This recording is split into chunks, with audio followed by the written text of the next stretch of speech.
Para suster, Bapak Ibu, rekan-rekan muda, saudara-saudari, khususnya saudara-saudara difabel yang hadir pada sore hari ini. Pertama-tama saya ingin mengajak para saudara untuk menyadari dan mensyukuri betapa indahnya liturgi kita dalam gereja itu. Kita punya masa Advent, masa untuk mempersiapkan kita semua untuk merayakan Hari Raya Natal. Advent ada 4 pekan dan hari ini kita merayakan pekan yang ketiga. Seluruh perayaan ini, Advent ini, ada 4 pekan ini, semua diintensikan supaya kita sebagai umat beriman ini, baik pikiran dan hati kita, sungguh-sungguh punya waktu untuk dipertobatkan. Atau dengan bahasa lain seringkali disebut supaya kita dapat menarik diri dari kesibukan-kesibukan kita yang menyita pikiran kita dan hati kita.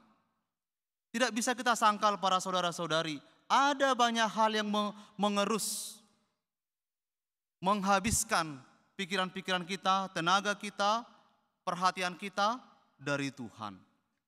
Maka karena gereja menyadari sungguh bahwa perayaan Natal ini sungguh-sungguh adalah perayaan yang istimewa, maka diberilah kesempatan kepada kita untuk menyiapkannya. Oleh karena itu para saudara-saudari, jangan terlalu berkecil hati kalau para saudara-saudari diundang oleh saudara-saudari kita untuk mengikuti perayaan Natal sebelum tanggal 25 ini, kalau Anda belum bisa. Bukannya kita ingin meniadakan hubungan persaudaraan, bukannya kita ingin mengabaikan saudara-saudari kita ingin merayakan Natal. Tetapi bagi kita perlu kita menjelaskan dengan baik, sebaik mungkin, bahwa kita ini sedang menjalani masa Advent, masa persiapan batin kita untuk merayakan Natal. Saya yakin kalau kita memberi penjelasan sedemikian rupa yang baik, saudara-saudari kita juga bisa memahami dengan baik. Apa arti persiapan ini untuk kita? Apa arti perayaan Natal untuk kita? Saudara-saudari yang terkasih, hari ini, hari Minggu Advent yang ketiga ini diberi nama Gaudete. Artinya adalah sukacita. Gaudete. Kalau nanti kita pada masa Prapaskah menjelang Paskah, ada namanya Minggu Letare. Bergembira. Sama pesannya. Supaya kita punya waktu sejenak untuk merasakan sukacita itu dalam hati, karena kedatangan Kristus itu sudah semakin dekat. Minggu ini kita sudah akan secara liturgis kita merayakan hari-hari novena. 9 hari kita doakan, kita rayakan. Intensinya adalah supaya kita boleh merasakan lebih dalam dan mempersiapkan diri lebih dalam. Kedatangan Kristus bagi kita, Immanuel itu Allah beserta kita. Saudara-saudari, tetapi menarik sekali bahwa dalam masa penantian ini kita diberi suasana yang berbeda. Perbedaannya ialah karena kita menanti bukan yang tidak pasti. Kita menanti yang pasti. Ada perbedaannya dengan menanti yang tidak pasti. Kalau saya menantikan seseorang yang tidak pasti kepada saya, hanya saya tahu statusnya apa, itu saya tidak bisa mempersiapkan dengan leluasa, sedemikian rupa. Dan sebelum dia datang, saya pasti ada rasa takut, bukan? Was-was, siapakah dia? Siapa yang dia bawa? Berapa orang? Naik apa? Apa yang mau dibuat acaranya? Dan lain-lain. Tetapi lihatlah saudara-saudari, yang datang ini adalah kepastian. Maka gereja menyebutnya, Gaudete itu adalah menanti dengan pasti. Mungkin agak kontradiksi, tetapi itulah keindahan dari masa penantian ini. Minggu Gaudete, Advent, menanti dengan pasti, maka ada harapan. Tidak ada kecemasan, tidak ada ketakutan, tidak ada kegelisahan. Kalau masih ada, itu perlu kita lampaui, kita atasin. Saudara-saudari yang terkasih, karena kita menantikan Kristus, maka perlu terus-menerus mempersiapkan hati dengan sikap tobat. Menarik sekali apa yang diwartakan dalam Injil hari ini. Santo Yohanes Pembaptis itu menyerukan pertobatan, dan banyak orang bertanya, kalau begitu, kalau kami mau bertobat, apa yang mau kami buat? Lalu Yohanes Pembaptis itu berkata kepada mereka, kalau engkau punya 2 helai pakaian, berilah kepada yang tidak punya. Kalau engkau punya makanan, berilah kepada mereka yang membutuhkan. Kemudian kepada para penagih dia mengatakan, jangan tagih lebih besar daripada apa yang seharusnya engkau terima. Dan kepada yang lain, dia mengatakan bahwa jangan merampas, jangan memeras, cukupkan dirimu dengan gajimu. Saudara-saudari yang terkasih, mari kita lihat, di sini ada pertobatan yang baru. Kalau biasanya kita bertobat secara pribadi bukan? Pertobatkan dirimu secara pribadi. Tapi di sini Yohanes Pembaptis memberi kita satu pertobatan yang baru. Pertobatan sosial sifatnya. Pertobatan itu haruslah bermuara kepada solidaritas kita, kepedulian kita, keterlibatan kita kepada sesama.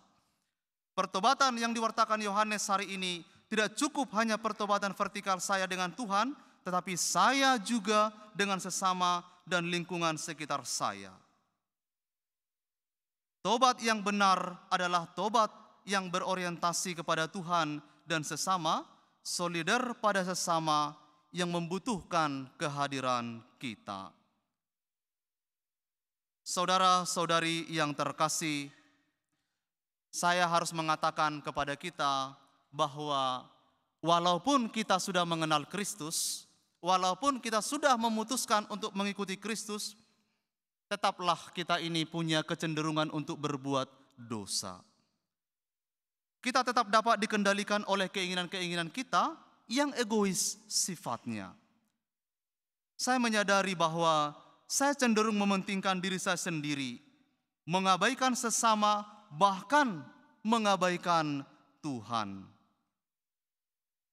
Saya dapat menjadi rakus dengan kebaikan-kebaikan Tuhan, lalu saya menutup kebaikan-kebaikan itu hanya untuk saya sendiri. Maka ketika saya berorientasi pada diri sendiri, yang lain tidak lagi mendapat tempat di dalam diri saya. Saya sulit berbagi dan saya akan tergoda untuk merampas, memeras hak orang lain. Saudara-saudari, ini adalah dosa. Ingat, salah satu dari 7 dosa pokok adalah kerakusan, ketamakan. Dan itu adalah kecenderungan yang salah satu kecenderungan besar dalam diri setiap orang. Bahkan orang beriman sekalipun. Maka saudara-saudari, mari kita menyadari ini dengan penuh kerendahan hati. Kita tidak bisa sepenuhnya lepas dari dosa kalau kita tidak selalu waspada, kalau kita tidak selalu berjaga-jaga dengan berdoa. Oleh karena itu semangat Advent juga adalah semangat berjaga-jaga. Berjaga-jaga supaya pikiran dan hati kita ini tidak dipenuhi oleh ketamakan-ketamakan, kerakusan-kerakusan, bahkan kerakusan spiritual sekalipun. Kita dapat terjerumus di situ para saudara-saudari. Kita dapat jatuh dalam hal seperti itu. Saudara-saudari yang terkasih, mari kita melihat apa yang dinasihatkan oleh Santo Paulus kepada kita hari ini. Bersukacitalah dalam Tuhan. Sekali lagi kukatakan, bersukacitalah. Bersukacita di dalam Tuhan. Sukacita kita ini hanya kita temukan nilai terdalamnya di dalam Tuhan. Ada banyak hal yang dapat memberikan kemudahan, kesenangan, kenikmatan kepada kita, tetapi mari kita sadari dengan sungguh-sungguh bahwa sukacita yang terdalam hanya ditemukan orang beriman di dalam Tuhan. Saudara-saudari, rekan-rekan muda yang terkasih, lihat. Dalam kemudaan kita ini akan ada banyak hal yang menggoda kita. Harus sadar kita. Jangan sampai kita lengah karena yang nikmat itu belum tentu membahagiakan. Yang menarik itu belum tentu memberi damai. Yang memberikan kenikmatan sesaat itu belum tentu memberikan sukacita di hati. Sukacita kita itu harus kita temukan di dalam Tuhan. Maka saudara-saudara, rekan-rekan muda, biasakan dirimu berdoa. Doakan dirimu, doakan juga pasanganmu bila engkau sudah mempunyai pasangan. Supaya kalian sama-sama punya orientasi yang baik. Punya orientasi rohani yang baik. Pada waktunya kita bersama-sama dapat bertumbuh sebagai anak-anak Allah yang baik. Punya hati seperti Kristus. Kemudian Santo Paulus berkata, hendaklah kebaikan hatimu diketahui semua orang. Tuhan sudah dekat. Jangan khawatir tentang apapun juga. Tetapi dalam segala hal, nyatakanlah keinginanmu kepada Allah dalam doa dan ucapan syukur. Keindahan hidup Kristiani itu, para saudara-saudari, adalah seperti Kristus sendiri.